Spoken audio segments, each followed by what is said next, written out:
और ये सेना वेना सब नकली है, याद रखना। ये कोई सेना वेना नहीं है, सब बीजेपी वाले लोग हैं। सपा सांसद रामजी लाल सुमन समाजवादी पार्टी के मायावती हो गए, या यूं कहें कि राणा सांगा विवाद और राजपूतों ने मिलकर रामजी लाल सुमन को दलितों का नेता नंबर 1 बना दिया। करनी सेना और राजपूत संगठनों के विरोध ने सपा सांसद रामजी लाल सुमन की किस्मत का पिटारा खोल दिया। एक तरफ जहां आगरा में करनी सेना और राजपूत संगठनों ने तलवारें लहराई, जमकर प्रदर्शन किया, वहीं दूसरी तरफ अखिलेश यादव आगरा के बगल इटावा जनपद में दहाड़े।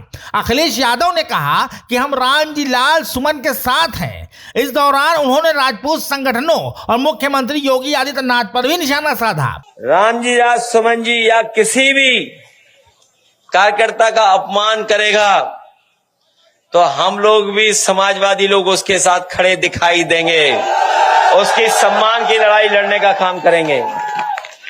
और ये सेना वेना सब नकली है, याद रखना।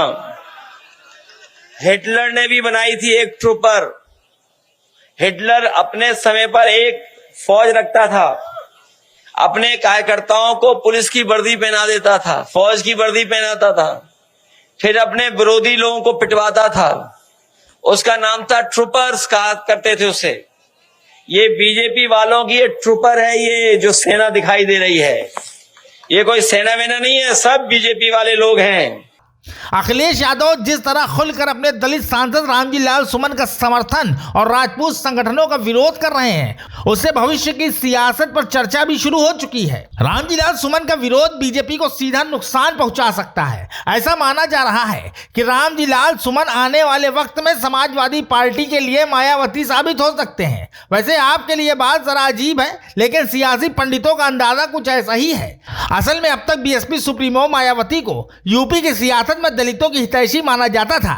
दलित ही इनका मेन वोट बैंक थे, लेकिन रामजी लाल सुमन भी दलित समाज की नुमाइंदगी करते रहे हैं। बावजूद इसके अभी तक वो इतना हाईलाइट कभी नहीं हुए जितना अब हो रहे हैं। रोजाना खासकर यूपी में रामजी लाल सुमन के नाम पर डिबेट हो रही है। धरना प्रदर्शन का दौर थमने का नाम नहीं ले रहा। अखिलेश यादव भी कह रहे हैं कि हमारे सांसद रामजी लाल सुमन दलित हैं, इसलिए लोग उनके पीछे पड़े हुए हैं।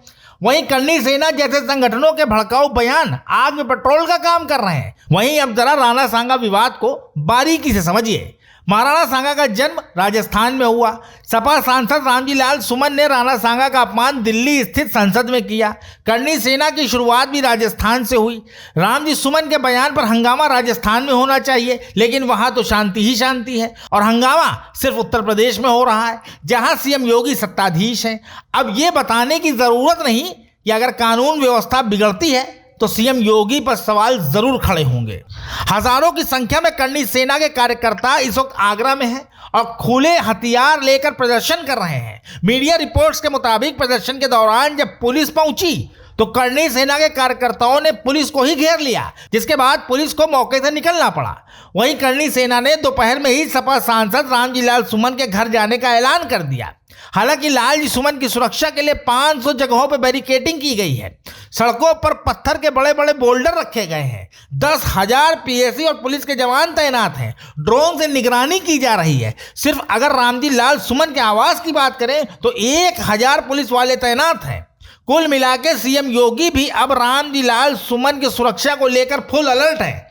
भाजपा के अंदर खाने में भी इसको लेकर बहस छिड़ी है। भाजपा के तमाम नेताओं का मानना है कि राणा सांगा को लेकर उठे विवाद में सीधा फायदा समाजवादी पार्टी को है। दलित वोट को लेकर यूपी में मार चल रही है और दलित नेता रामजी लाल सुमन के खिलाफ विरोध प्रदर्शन में समाजवादी पार्टी भी सुर्खियों में है। लिहाजा अब देखना ही होगा कि यह सियासी ऊंट किस बल बैठता है। Bureau report, NDTV Bharat. देश दुनिया की ताज़ा तरीन खबरों से रूबरू होने के लिए सब्सक्राइब कीजिए आपका अपना चैनल एनडीटीवी भारत।